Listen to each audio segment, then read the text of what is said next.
Welcome to SportsBeat KC, the Kansas City Star's daily sports podcast. It's Tuesday, September 28th, and I'm Blair Kirchhoff.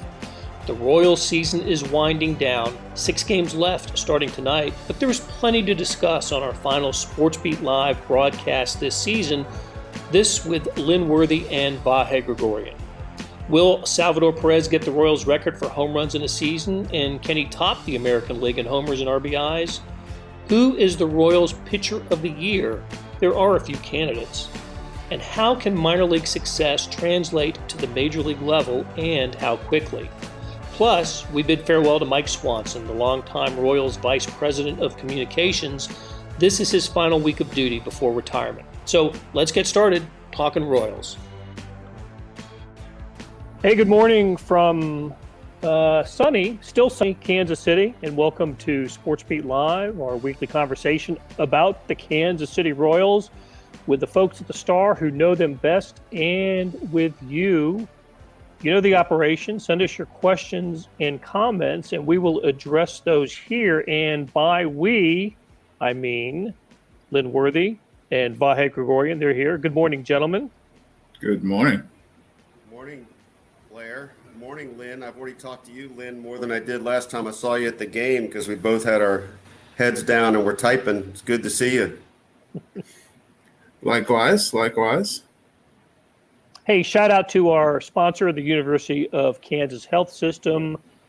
We will hear from them later in the show. So this is the last week to catch the Royals. The final week has arrived. Well, technically it arrived yesterday, right? With the makeup game in Cleveland, which the Royals dropped 8-3. But the regularly scheduled final week has arrived with 3 games against Cleveland and then 3 more against Minnesota to close out the season. Listen, Vahe, you and I were here in 2014 and 15, and how much fun did we have covering those teams that went on to the World Series and, of course, won it in 2015. The years since then have been, a couple years after that, the Royals were involved in 500-ish and in the chase until the final few weeks of the season, and then a couple of 100-loss seasons after that. And of course, last year did not get into the expanded playoff. So I guess it's a roundabout way of saying the final week of the regular season, to me, even though there's no postseason here for the Royals, it's still a little sad. Maybe for you and I, maybe not for Lynn. I'll get Lynn on this in a second. But just to have the Royals on, in the stadium, or you have them on TV, it's sort of the background noise of summer and late spring and early fall. It feels a little sad when baseball ends. I don't know if we feel that way about a football team. We've covered I've been around for a lot of bad Chiefs seasons where you just, God, let's get this season over with. And Lynn, you were in an NBA city before coming here. I don't know what it's like in an NBA or an NHL city when a non-playoff season ends. But I don't know, maybe I'm romanticizing a little too much about the end of the baseball season. I like your point, Blair. I mean, it is funny, even when, the Royals have been out of any race for a long time, there's something about the rhythm and ambient noise, or whatever you want to call it, of baseball going on all the time that I think strikes a different chord than other sports do. It's the everyday aspect of it. It's why there was a different kind of pace to the excitement in 2014 and 2015 than any of the Chiefs' postseason runs, because it was every day. So, yeah, we'll miss it. And I think, Lynn can testify to this better than anybody. We're going to miss it, though, with a little accent on the idea that things are kind of percolating and bubbling up in ways that certainly suggest better days ahead, and an eagerness to get to 2022. Lynn, it's different for you, isn't it? I mean, you're there every day, right? You are the everyday Royals reporter, and at the games, I don't know if not only at the stadium every day, but once the season ends, it continues to be an everyday enterprise for you. You don't move on. Unlike 2 years ago when you did move on from a football season to a baseball season, you don't move on to covering the Chiefs or college basketball or anything like that. But how about you? In your years of covering baseball, do you find yourself a little sad going into the final week of the season? I guess a little bit in terms of, you get into the routine, you get into the everyday aspect that Vahe alluded to, and that sort of becomes, your normal. So when that changes, that's a little different. And, there's part of you that obviously is like, okay, you can take a little bit of a deep breath and maybe not have to be as everyday in terms of being at the ballpark and everything and filing stories and all that. But I think there's still, like I say, you're going to miss that. But I also think that there's part of how the team is going that determines that too. I mean, if you feel like there's stuff that you're starting to see as the season winds down, or there's things that you're sort of waiting to see how they turn out and what's going to be going forward, then that sort of plays into that too. Because if you get to the end of the season and you're just put everybody out of their misery, that's one thing. But if you get to the end of the season and you're like, okay, there's some stuff here, then I think that's different. And I wouldn't say that this is a put everybody out of their misery type season. I think there's definitely things to look forward to. There's, if you're trying to be optimistic, you say, okay, this might, whether it's the pitching staff or some young guys, say, okay, this might be something they can, have some things to really be excited about going forward. And then if you're, and to me, it's just a matter of, it's really, it's not so much counting on this is going to be so great in the future. It's more like waiting to see how things develop and wanting to see, like, answering some of the questions that we have. So, yeah, I think there's going to be an aspect of missing every day, but then there's going to be an aspect of, ready to take a deep breath and looking forward to what's going to come next. Hey, Blair, you'll remember this in ways that neither Lynn nor I could, since you were here. And in a way, it's a meaningless parallel question. In a way, it could play out as relevant. Do you think is this a parallel, seemingly, hopefully, for the Royals to like 2011 when all those guys got called up, or is it sort of in a way the year before that when all these guys are going to get called up? I mean, I don't know. It's not a perfect fit one way or another, but I'm just trying to go back to the mood then when they'd emerged from a couple of the 100 lost seasons and some darker days, but still weren't making the turn. Right. A decade ago, 2011 was the year that Salvador Perez made his major league debut, and I think Hosmer and Moustakas both made their major league debuts in 2011.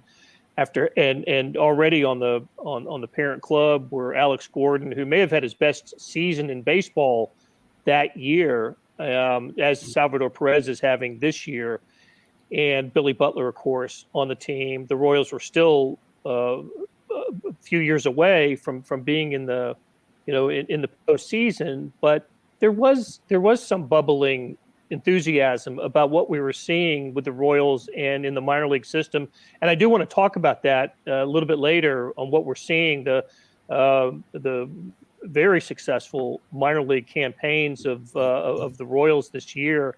So yeah, with MJ Melendez and Nick Pratto and of course Bobby Witt Jr. and the pitchers who we have seen come up this year that have shown flashes of of promise, when they've pitched in for the big league club. I do see that. I think the Royals feel that as well. So fingers are crossed. 2011, we look back. 2011 was a year that set up big promise for 2012, and 2012 fizzled out. The Royals fell flat, and that was the year of the Our Time media campaign. That was just a bad PR move and disappointed fans greatly. 2013, of course, they finished 10 games over 500, and then that sets up 14 and 15. I'd like to think that this team is where the 2012 team was in terms of development, and what we might see from the Royals next season. So Kerry and Scott have weighed in, and others. One thing we're going to do here in a moment is try to identify who the Royals player and pitcher of the year are going to be. I think there's enough evidence submitted that we can make some educated guesses on this. I want to know what you all think about that. Who should the Royals player and pitcher of the year should be? And I probably should just narrow it down to pitcher of the year, because I believe it's obvious. As Scott writes, can Salvy break Jorge Soler's home run record in the last 6 games? Lynn, I know you had a story that's on kansascity.com right now laying out what's in front of Salvador Perez here in this final week of the regular season. How about just going down some of the numbers and what he's still chasing? Yeah, so he's already, of course, set the record for the most home runs in the season by a primary catcher, that being the distinction there. He's caught at least 75% of the games. It's not, he's only had, I think it's still 31 home runs as a catcher while in the lineup as a catcher. So that record's out of reach just in terms of, he's at 31, I believe, and the record for home runs while playing catcher, Javi Lopez had 42 back in 2003. So he's had some hot streaks, but talking about 13 more home runs in 6 games. I'm not seeing that one, but I mean, we've seen some multi-home run games, but I don't know about 6 of them in a row. But the franchise record, he's at 46 right now, still tied for the major league lead with Vladimir Guerrero Jr. And the franchise record is 48. Jorge Soler did that in 2019. So he's really only 2 behind tying Soler and 3 from breaking with 6 games left. So is that a lot to ask? Yeah. But at the same time, in this season, I mean, we saw a stretch where Salvy homered in, I believe it was 5 consecutive games. I remember which it was 5. Yeah, I think it was 5 was the Sweeney record that he matched. With 2 grand slams in there, I think, too. Yeah. And I'm going off the top of my head, which is probably just a bad idea altogether. But I believe it was 5. And I know it was a Sweeney record, and I believe that it was 5 that he matched, 5 consecutive games. He's had multi-homer games. I think he had a stretch where he had multi-homer games back-to-back, too, or within a short period of time. So it's not out of the realm of possibility. But again, so that's, 2 home runs to tie Soler, 3 to break that record. The catcher record's probably out of reach. The American League catcher record is Pudge, and I think that mark is 35. So, again, as a catcher, and Salvy right now is at 31. So that one's probably a tough one, but depending on if he's in the game at catcher for the rest of these games, the last 6, and then, if he gets to Soler, then that means he's probably getting close to that AL record too. 117 RBIs going into tonight's game, which has him 4 up on Abreu. Am I right about, if I got the math right? He's 117, 4 up on Abreu. And the other thing I really enjoyed, Lynn, reading your story is only a couple of players in the American League, maybe in baseball, are hitting the ball harder than Salvador Perez this year. And listen, that's a stat and a figure that's somewhat new, relatively new to baseball in terms of just the fan consumption. So I don't know where he's ranked in previous times in his career, but I imagine this is a somewhat new development, and it reflected in his numbers of home runs and RBIs. Just the fact that the ball is jumping off of his bat. Yeah, and we saw it last year in the shortened season, and it was one of those ones where it was like, okay, we saw it. Obviously, he had a really good season, won the Silver Slugger. I think it was 11 home runs, or I'm trying to remember how many it was last year, but in the shorter season. But it was, carrying it over to 162 is obviously different. It's, to keep up that rate. I believe it's Judge and – if I'm remembering right, I think it's Judge and Tatis might be the only guys who hit the ball that hard. That's 95 miles per hour exit velocity on a consistent basis at a higher rate. I think it's those 2 are the only ones above him. And then raw numbers, the number of baseballs he's hit that hard, the only person who's better than that is Guerrero of Vladdy Jr.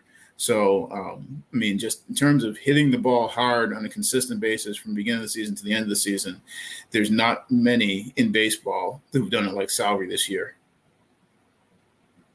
So, Vahe, let's not pretend there's nobody, that there's another candidate for Royals Player of the Year. He may be the most definitive Royals Player of the Year candidate that I can remember. Lorenzo Cain won it both in 14 and 15, which I thought, it could have been several players then, but Whit Merrifield's won it once since then. Soler, of course, in 2019, but Salvy had this thing wrapped up by the All-Star break, I think. Yeah, he did, and he certainly got extra fan sentiment at the All-Star break after the purported snub of the during his home run derby appearance. I was laughing to myself earlier, thinking like, how long did that Balboni record stand? Like 30 something years. And who knew that Mike Moustakas breaking it would be like the equivalent of shattering the 4-minute mile? Now these guys, are free to do what they do. But a little more seriously, I mean, Lynn has really identified all these things so well. And I just think, there is a bit of a marvel here. I think today or yesterday was the 15th anniversary of the Royals signing Salvy. And the guy is 16 at the time.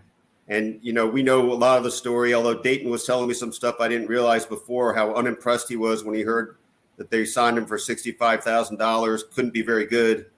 And then next thing you know, they just keep getting reports up through the system. And I bring all that up just to say, here he is. He didn't turn 32 yet, did he? He's still 31?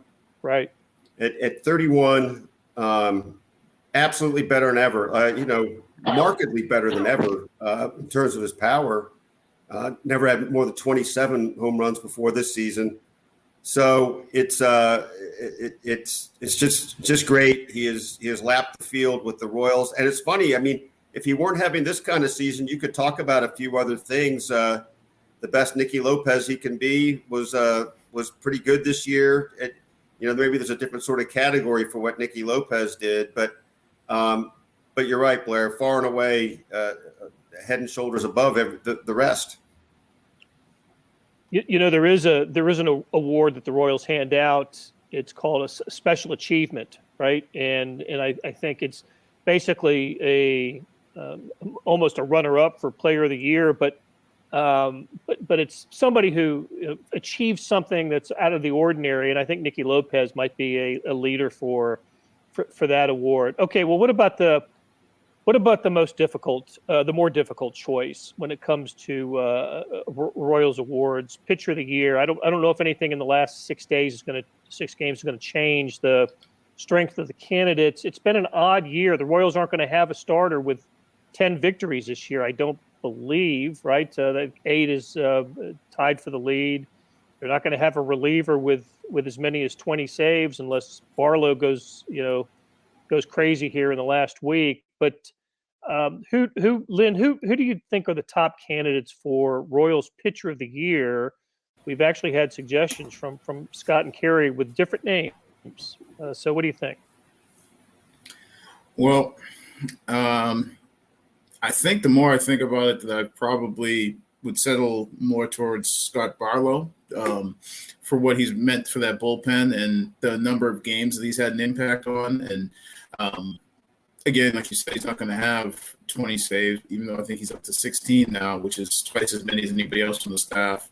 But just the presence he's had in terms of being able to pitch in tight moments, be able to pitch as much as he has. I think the only person on the staff with more appearances I want to say right now is Brent's. And this is coming off a year where he was one of the most used guys in that shortened season, and his usage was pretty high the year before that. So he's a guy who takes the ball every time and performs. He's one of the better relievers in baseball. So, and because you don't have a starter who's carried it over the entire season. I mean, you look at, obviously, I think one of the suggestions that popped up was Carlos Hernandez. But you're also talking about a starter who I think is fewer than 100 innings in the big leagues this year, and who's spent some time in the bullpen, spent time at AAA. I think, it's kind of, I was thinking about this today too, is, you sort of forget about Duffy because of how much time he missed. And I think he's still not, I think it's like a 20 inning difference between him and what Hernandez has done. And it seems like he was gone a long time ago between the injuries and before the trade deadline and everything. So I think just because of how many games he's had an impact on, I think he's actually fairly close, Barlow close in terms of innings total to what Hernandez has done too as a reliever, which you don't often see. And then, I think that I lean towards Barlow, even though you could make the case for Hernandez just in terms of how he's performed when he's been with the club. Yeah, Hernandez is 6-2 with a 3.68 ERA. He's made 11 starts, 24 appearances, 11 starts. Scott Barlow, 5-3, 2.49 ERA, 69 games, 16 saves. Brents and Josh Stamont, I think, are the other two maybe effective relievers who might gather some consideration. But Vahe, do you have a thought on this? Are you a Barlow guy? Yeah, I think the case is really good for Barlow. I was trying to figure out the way to, in my mind, to categorize Hernandez, just because I don't know. Lynn could speak to this better, I think, but I do feel like he's the guy that surprised me maybe most this year. I know some people saw signs in him, but I thought, with the exception of a couple outings, including that Oakland one a week or so ago, whenever that was, pretty nice season. And I'd have to say, I figure he's established himself as to me anyway, a nice component of what they've got coming. And that's with, a bunch of other people that you feel like are going to be part of that. So I think he is, to me, maybe the guy that has been the most pleasant surprise in the pitching. And I was just looking these numbers up. I think they had 28 guys pitched this year, somewhere in that category. They've been trying a lot of different people. Yeah. Yes, they have. They have. Okay, hey, let's take a break here and hear from the University of Kansas Medical System. And when we come back, I want to talk a little bit about the success that the Royals have had at the minor league level. The Kansas City Royals lineup is backed up by the region's strongest team in healthcare, the University of Kansas Health System. We both suit up with one goal in mind: to win. The University of Kansas Health System, official healthcare provider of the Royals. Hey, it's Blair. We have a special subscription offer for SportsBeat KC listeners: unlimited digital access to the Kansas City Star's award-winning sports coverage. Sign up now for 1 year of Sports Pass for access to all the sports news, features, and columns presented on the kansascity.com site, and it's only $30. That's a 40% savings off our regular rate. Your subscription will automatically renew after the initial term at $50 unless you tell us to cancel. Your subscription helps support the sports coverage of kansascity.com and the Kansas City Star, and that support has never been more important. Please visit kansascity.com/SportsBeatKC offer to get this special offer. And as always, thanks for listening.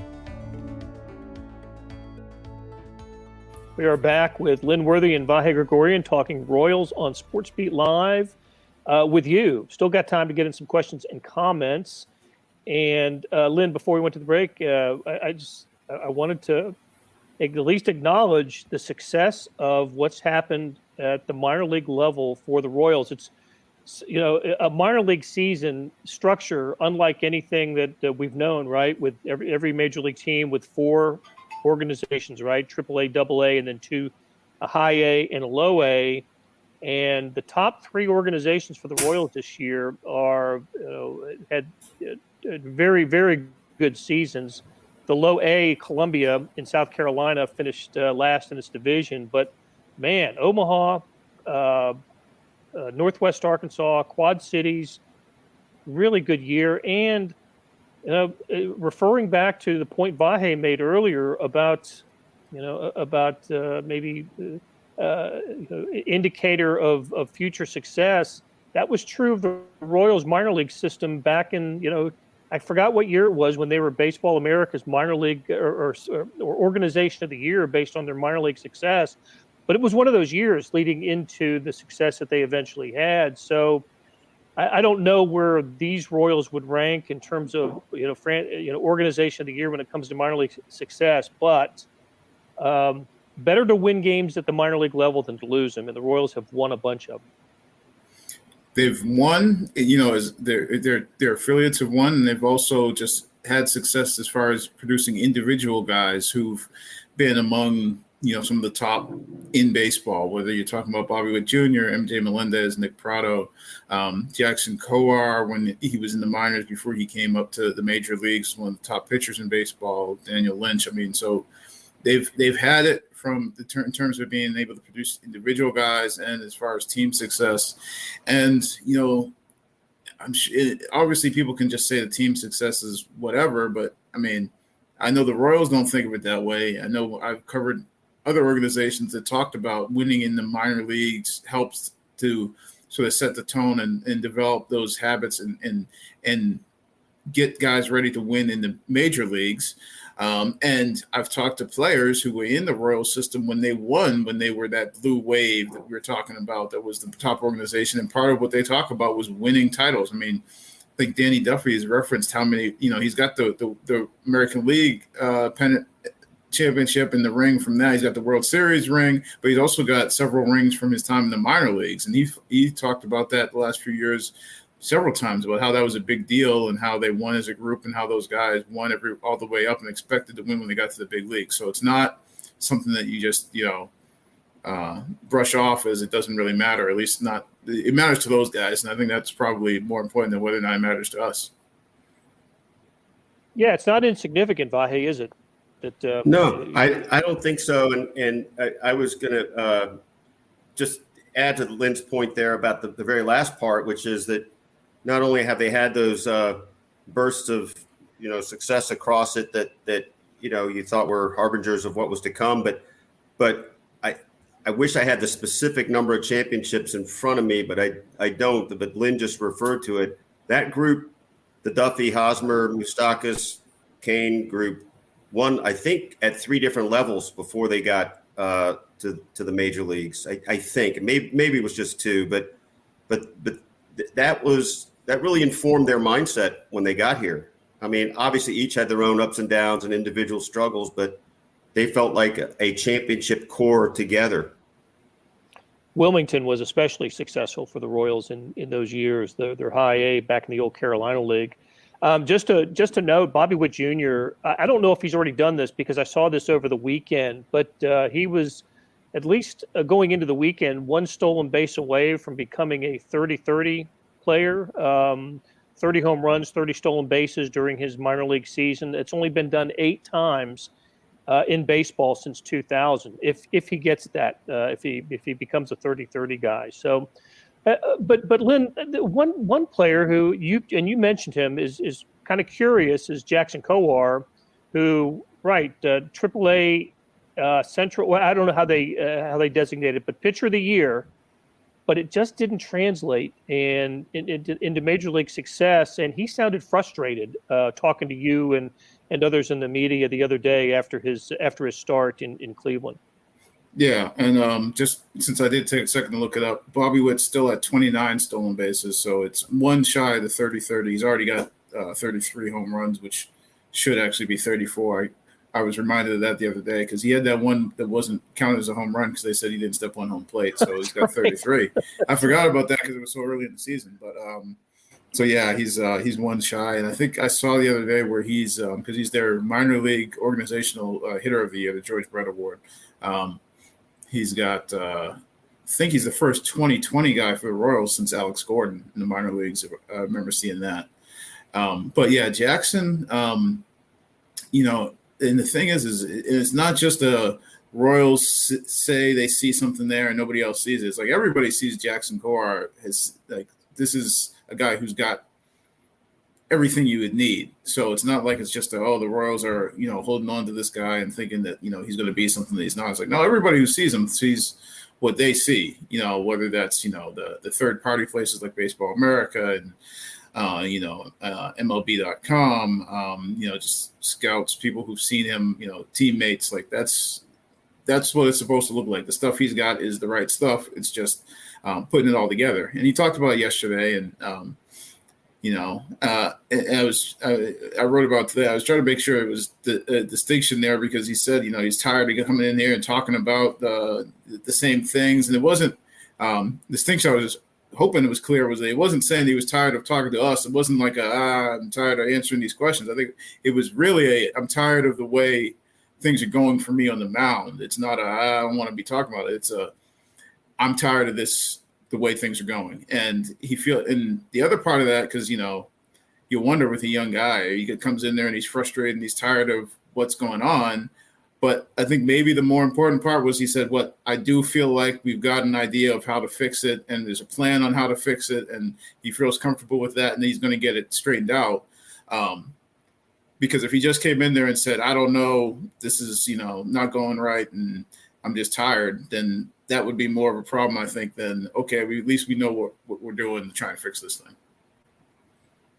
Yeah, exactly. I don't know what his future is. He may end up being a bullpen piece. I don't know. We'll talk more about that after the season, but that's going to do it for us today, and it's going to do it for this show for this baseball season. So, hey, Blair, can I just interject one thing real quick? Please do, Vahe. I just kind of want to use our forum here to wish Mike Swanson of the Royals a fond farewell, and hopefully we'll have a chance to catch up with him more soon. But as we know, this is his last week after 1,726 years in the job. And in all seriousness, I know I speak for many when I say he's been great to work with, and one of those people who's old school, who made it work in this crazy new world of the way we deal with teams. And I'll miss him greatly. I think he's as good a person as you could have in that job in every way. Absolutely. Yeah. Go ahead, Lynn. There's